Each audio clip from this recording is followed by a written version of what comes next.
시사발전소 한진입니다. 29일자에 이 법안 소위에 상정되었었던 언론과 관련된 이 5개의 법안 내용을 좀 살펴보는 시간을 좀 가져볼까 합니다. 이게 굉장히 좀 의미 있는 내용들이 다뤄졌기 때문에 그 관련된 내용을 좀 다뤄보는 것으로 하고요. 그리고 이제 민주당에서 제출한 법안하고요, 국민의힘에서 제출한 이 법안이 또 어떤 식으로 다른 차이를 두고 있는가, 이것도 좀 함께 볼 필요가 있을 것 같습니다. 자, 일단은 미디어 오늘의 그 관련된 기사를 함께 보시고서 이야기를 좀 더 나눠보는 걸로 하죠. 자, 기사형 광고에 광고 표기하도록 하면 어떻게 될까? 자, 기사형 광고에 광고 표기 의무화 법안, 더불어민주당 정청래 의원이 대표 발의를 했죠. 자, 겉보기에는 기사처럼 보이지만 실제로는 돈을 받고 게재한 광고들, 유튜브 뒷광고의 신문판이 계속 이어져 왔었죠. 현행법에서는 기사와 광고를 분리해서 편집하도록 규정을 하고 있지만 광고라고 표시하는 것을 강제하지는 않고 있다라는 점을 이야기합니다. 2018년 대법원 불법 행위로 인한 손해배상 책임에 있어서 기사형 광고를 게재한 언론사의 책임을 인정해서 기사형 광고가 실제로 소비자에게 피해를 줄 수 있다라는 판단을 하기도 했죠. 따라서 이 법안은 소비자의 피해를 막아야 한다는 취지에서 발의가 된 겁니다. 자, 그런데 여러분들 광고형 기사의 경우에는요, 광고라는 것을 기재하는 것이 매우 필요한 내용이죠. 그리고 심지어는 유튜브에서 뒷광고 논란이 됐던 것은 이제 광고다라는 것을 언급하지 않았기 때문에 생겼던 문제들이었고요. 소비자를 기만하는 행위였기 때문이죠. 자, 광고인데 광고가 아닌 척 이 언론에서 기사를 다루는 것을 우리가 보통은 가짜뉴스라고 이야기를 합니다. 그리고 일반적으로 우리가 모든 것을 이제 가짜뉴스라고 통용해서 이야기하는 소설 형태의 어떤 악의적인 보도들은요, 가짜뉴스라는 것보다는 허위 날조 정보라고 이야기를 하죠. 그런데 중요한 거는요, 허위 날조 정보든 가짜뉴스든 간에 결국 본질을 흐리고 소비자를 상대로 한 기만적 행위를 하고 있다는 것은 동일합니다. 심지어 이것을 저널리즘을 지켜야 할 언론이 소비자를 기만하고 지켜야 할 저널리즘을 저버리는 것은 옳지가 않은 행위죠. 그런데 이러한 행위들을 계속 이어왔던 것이다. 그렇기 때문에 이 법안의 의미 역시나 매우 또 남다른 것이고 또 중요한 것이죠. 자, 다음 이어서 함께 기사를 다시 한번 보도록 하죠. 정부 광고에도 기사형 광고 횡행 규제할 법안. 자, 더불어민주당 김의겸 의원 지난해 11월 정부 기관에서도 광고란 이름하에 기사형 광고를 집행하는 사실을 지적하면서 정부 광고법 개정안을 대표 발의합니다. 한 해 1조 원이 넘는 국민 세금이 정부 광고로 사용되는데 그 내역이 투명하게 공개되지 않는다고 지적을 했고요. 집행 내역을 상시 공개하도록 하는 법안, 이것을 만들어 발의를 한 겁니다. 유사 정부 광고를 의뢰하거나 광고를 지급 사실을 표시하지 않을 경우 과태료를 부과하는 조항도 넣었다라고 하죠. 자, 이 내용은 앞서 보신 내용과 거의 동일하다고 보여집니다. 근데 이 뒷부분이 중요하죠. 정부 광고 내역을 공개하는 부분에 대해 2021년 11월 서울행정법원은 정부 광고 세부 내역이 사업자의 경영상 비밀에 해당한다고 단정하기 어렵다라면서 공개 필요성이 인정되는 정보라고 판단한 바가 있습니다. 국민의 알 권리를 보장하고 광고비 집행의 투명성을 확보할 타당한 입법 조치라고 평가를 했죠.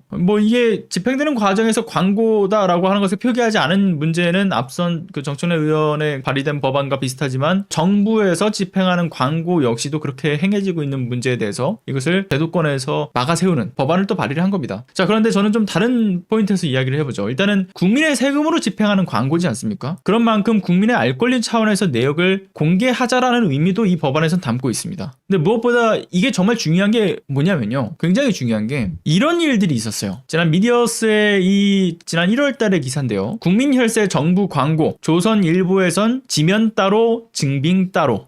이게 진짜 얼마나 심각한 거냐면 우리 국민의 혈세를 가지고서 조선일보가 심지어 그 광고를 다루지 않고도 이 혈세를 받아간 행위가 드러났던 거죠. 정부가 조선일보에다가 광고를 의뢰를 해서 집행을 합니다. 실제 그러면 이게 광고가 지면에 실려야 되는데요, 실제로 그 발행된 지면에 광고가 실리지 않았던 거예요. 근데 웃긴 거는 뭐냐면 정부 광고가 올라가기로 했던 시기에 정부 광고를 빼고 기업들한테 또 돈을 받아서 기업 광고를 게재를 했던 거죠. 2018년부터 2020 한 1년까지 총 한 4건 정도의 사례가 파악이 됐다라고 해요. 문제는 이것에 통틀어서 지급된 비용이 얼마냐? 2억 원이 넘는다라는 겁니다. 그리고 여기서 더 황당한 거는요, 실제 마치 집행된 것 마냥 증빙 자료에는 이렇게 정부 광고를 게재했습니다라고 사진을 제출했다라는 점이고요. 그런데 실제로는 기업 광고를 실었던 거죠. 그리고 또 심지어는 증빙 자료 자체를 아예 제출하지 않은 적도 있다라고 하는 거예요. 물론 언론재단에서 조선일보의 실제 신문보도 내용하고 증빙자료에 대한 내용을 교차 검증하지 않은 문제도 있습니다. 증빙자료가 또 없었음에도 불구하고 그대로 광고비가 집행된 내용 역시도 매우 문제가 심각한 부분이기도 하죠. 그런데 이게 조선일보만이겠냐고요. 조선일보만은 아니겠죠. 광고가 집행되었던 내용들을 더 살펴보게 되면 정부 광고를 받았던 다른 언론들의 경우 경우에도 이와 같은 문제들이 확인될 가능성이 높습니다. 즉 투명하게 어떤 광고가 게재가 되는지, 그러니까 정부가 이제 집행한 광고에 대해서 그 집행 내역을 국민들이 알게 할 수 있게끔 그 내용들을 공개하게 된다라고 한다면요, 적어도 이렇듯 부당하게 언론사들이 국민 혈세를 꿀꺽하는 일은 예방할 수 있겠죠. 왜? 국민들이 이 관련된 그 내역을 확인하면서 비교를 할 테니까요. 단순히 정부에서 집행되는 내역을 확인하는 것만이 아니라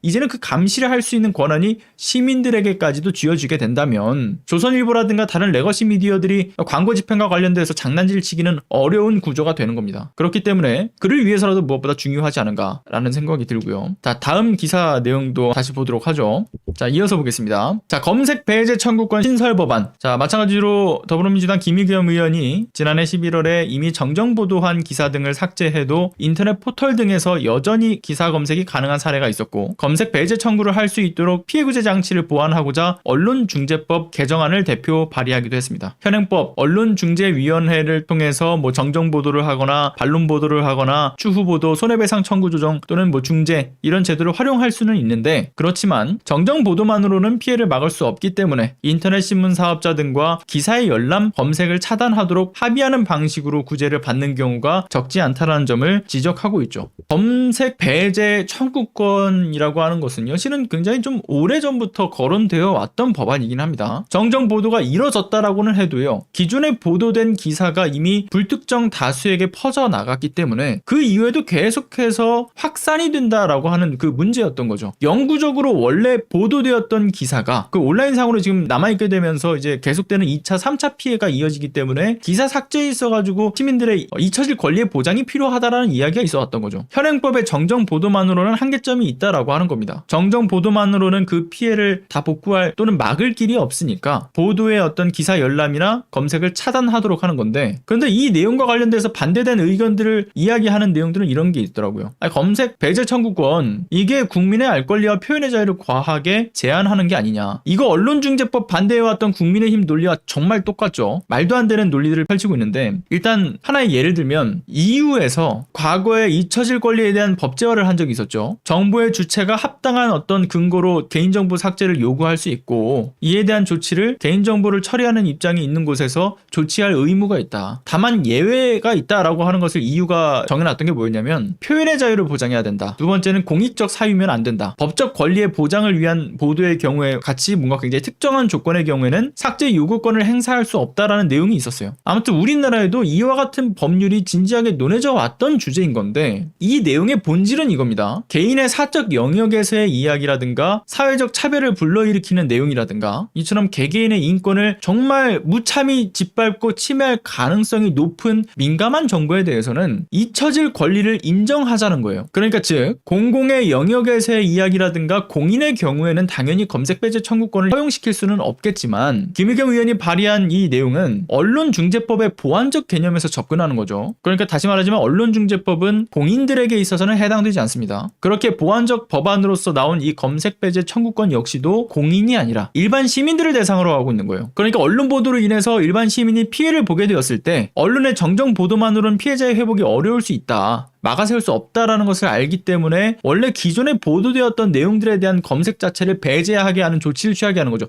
이게 정말 상식적인 일 아닙니까? 당연한 거 아니겠어요? 공공의 영역이 아닌 보도가 일반 시민 개인에게 피해를 줘서 그것을 정정해서 보도를 했다라고 한다면 정정된 보도가 국민의 알 권리 차원에서 확산되어야 될 내용인 거지, 정정되기 이전의 내용이 국민의 알 권리와 도대체 무슨 상관이 있습니까? 애초에 잘못된 보도인데. 그러니까 지금 이것을 반대하는 입장에서 그들의 논리가 말도 안 되는 소리는 거예요. 헛소리인 거죠, 헛소리 그냥. 다음 내용도 기사를 통해서 쭉 다시 한번 보도록 하겠습니다. 자, 이번 내용은 여기서부터는 국민의힘 의원들이 발의한 내용입니다. 그것도 한번 보도록 하죠. 해외 뉴스 포털 국내 대리인 지정 의무화. 조명희 국민의힘 의원, 인터넷 뉴스 서비스를 제공하는 해외 사업자들에게 국내 대리인을 지정하도록 해서 책임성을 강화하는 내용의 신문법 개정안을 대표 발의했습니다. 현행법에서는 인터넷 뉴스 서비스를 발행하는 주 사무소의 소재지가 그 관할시 도지사 사무소사에게 이제 등록을 해야 하는데 외국에 주 사무소를 둔 인터넷 뉴스 서비스 발행자의 등록사항은 규정하지 않고 있다는 점을 언급하면서 해외 사업자들은 청소년 보호 책임자 지정, 기사 배열 기본 방침이나 기사 배열 책임자 공개 등 준수 사항을 적용하지 못한다라는 점을 언급하면서 이것을 발의했다라고 하는 것이죠. 자, 그런데 전 딱 이거 보자마자 들었던 생각이 뭔지 아세요? 이 조명희 국민의힘 의원이 발의한 이 법안의 의도성이 정말 다분하다고 봐요. 자, 국민의힘이 지금껏 국내 언론들을 열심히 주물러 왔고 그러한 언론들이 결국은 그 균형 추가 끊어져 버리지 않았습니까? 상당히 우편향된 이 언론과 포털의 모습들 결국 장악이 되었다라고 지금 볼 수 있는 수준이죠. 그런데 국내 언론들은 장악을 했는데 외신은 건드릴 방법이 없으니까 그 방법을 모색하다가 나온 법안이 아닌가라는 생각이 들 정도의, 그러니까 즉 외신의 고삐도 좀 잡아보겠다. 따라서 외국 소재지를 기반으로 하고 있는 언론사들에 대해서도 국내 대리인을 지정해서 목줄을 좀 채워보겠다. 이런 의미로 느껴지는 법안이 아닌가. 이건 뭐 제 개인적인 생각입니다. 자, 그리고 또 하나. 여기서 중요한 것은 기사에서도 지금 다루고 있는 내용인데요. 이 내용을 보시죠. 한미 FTA의 내용을 보게 되면 어떤 당사국도 서비스 공급의 조건으로 다른 당사국의 대표 사무소 등을 요구하거나 거주자일 것을 요구할 수 없다. 이 내용에 저촉되지 않도록 사전 검토를 할 필요성이 있다. 애초에 이 요구 자체가 국제사회에서의 규범상 좋게 받아들여지지 않을 거라는 이야기가 지금 되는 겁니다. 그러니까 애초에 이 법안, 이 현재 지금 조명희 국민의힘 의원이 이 내놓은 법안 자체가 국제사회에서의 사회통념상 맞지 않다라는 거죠. 자, 다른 내용도 함께 보시죠. 자, 이번엔 김승수 국민의힘 의원이 내놓은 광고산업진흥법안 마련입니다. 자, 국내 광고산업을 체계적으로 지원하는 내용의 이 광고산업진흥법 개정안을 대표 발의했다는 거죠. 국내 광고시장 규모가 18조 원을 넘고 미디어 산업의 재정적 존립 기반이 되는 핵심 산업인데 체계적으로 지원할 수 있는 기본법이 없다는 문제 의식에서 이 법안을 발의했다라는 이야기를 합니다. 그러면서 이런 얘기를 하죠. 시장 수요에 맞는 전문 인력 육성과 중소형 광고회사 지원 등을 목적. 광고에 대한 지원과 규제가 여러 법령에 분산되어 있고 담당 부처 또한 분산되어 있어서 광고업계에선 체계적 광고정책 수립과 집행이 어렵다는 문제를 제기해왔고 제정안은 광고산업만을 위한 별도 진흥법을 마련해 범정부적 지원 체계를 구성하려는 것으로 광고산업 경쟁력을 제고하는 계기가 될 것이다. 과학기술정보통신부는 방송통신발전기본법 등에서 방송통신광고 관련 진흥정책을 규율하고 있어서 해당 제정안 입법 필요성이 낮고 법 제정 시 부처 간 업무 혼선이 있을 수 있다라는 의견을 내놓기도 했었다라고 합니다. 자, 요 법안은 저는 이 내용에서도 문제가 있을 수 있다라고 봐요. 근데 앞서 지금 보셨던 것처럼 자, 과기부에서도 업무상 혼선이 있을 수 있다. 입법의 필요성이 매우 낮다라는 이야기도 하고 있죠. 과기부에서도 광고 관련된 진흥 정책을 방송통신발전기본법에서 이미 다루고 있기 때문에 이거 왜 굳이 다루냐. 제정의 필요성이 그다지 필요하지 않다라고 비춰진다라는 것을 이야기한 건데 되려 이 법안이 업무에서 혼선을 불러일으킬 수 있다는 것도 함께 지적을 했죠. 그런데 여기서 더 무엇보다 중요한 것은 앞선 조선일보에서의 광고 집행에서 부당이 혈세가 새어나간 사례처럼 집행 이전의 그 지원 체계보다는요. 광고가 집행된 이후의 관리 내용에 대해서도 좀 더 보완점을 찾아야 되는 것인데 여기에 대한 포커스는 계속 맞추지 않고 있어요. 이에 대한 포커스를 맞추는 것도 필요해 보인다라고 보여지는 법안이기도 한데 무엇보다 중요한 것은 광고산업진흥이라는 어떤 그럴듯한 명분을 내세워서 광고 기업들 배불려주기 위해 보태보겠다라는 느낌이 강하게 드는 이유는 도대체 뭘까요? 굉장히 뭔가 또 이 역시 또 의도성을 갖고 있는 법안이라고 느껴지는 이유가 뭘까? 그 이유는 간단하죠. 지금 앞서 말씀드린 5가지의 법안, 총 3개의 민주당 의원들 법안, 그러니까 이제 김의겸 의원과 정청래 의원의 법안과 나머지 2가지의 이 국민의힘 의원의 법안과 도대체 민주당은 어떤 시선으로서 법안을 만들었는지 국민의힘에서는 또 어떤 시선에서 언론의 문제와 폐단을 바라보고 있는지를 아주 잘 보여주고 있는 단편적인 예가 되고 있다. 이런 생각이 드는 법안들이더라고요. 자, 법안 소위에 올라간 이 5가지의 법안에서 민주당 법안은 소비자 입장에서 생각을 하고 있죠. 그리고 동시에 집행 내역을 상시 공개해서 정부 광고 집행의 투명성을 강조하는 법안도 있어요. 그리고 언론 보도로 인해서 피해를 구제하기 위한 목적의 법안, 그래서 이 일반 시민들의 언론 피해를 좀 최소화하는 데 중점을 두고 있는 법안이 또 민주당 그 김의겸 의원과 정청래 의원의 이 법안들을 통틀어서 이야기를 한다라고 한다면 아이러니하게도 하필 국민의힘 측에서의 법안이라고 하는 것은 국내 언론이 아닌 더 이상 통제할 방법이 없는 외신을 어떻게 통제를 할 것인가, 정부의 광고 비용을 어떻게 하면 광고 기업의 배를 불려주는데 좀 쓸 수 있을 것인가, 이런 걸 고민하는 법안처럼 느껴지는 게 바로 이러한 차이 때문인 거죠. 그래서 여러분들과 함께 이 법안들을 고민해보고 좀 지켜볼 필요성이 있어 보인다. 그래서 두 정당의 법안 성격이 상당히 좀 다른 부분들이 있어가지고 이런 것을 한번 이야기를 해보고 싶어서 말씀을 드렸습니다. 자, 오늘도 끝까지 시청해주신 시청자 여러분 진심으로 감사드리고요. 좋아요 눌러주신 분들, 구독 눌러주신 분들, 그리고 후원과 멤버십 가입해주신 분들, 그리고 활발한 채팅, 응원, 메시지 남겨주신 분들까지 모두 감사드립니다. 자, 오늘도 좋은 하루 보내시고요. 전 이만 들어가 보겠습니다. 감사합니다.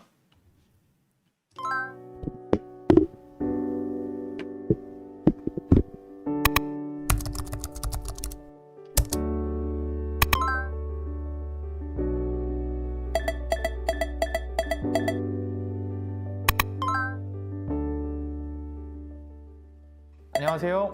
시사발전소 소장 한지입니다.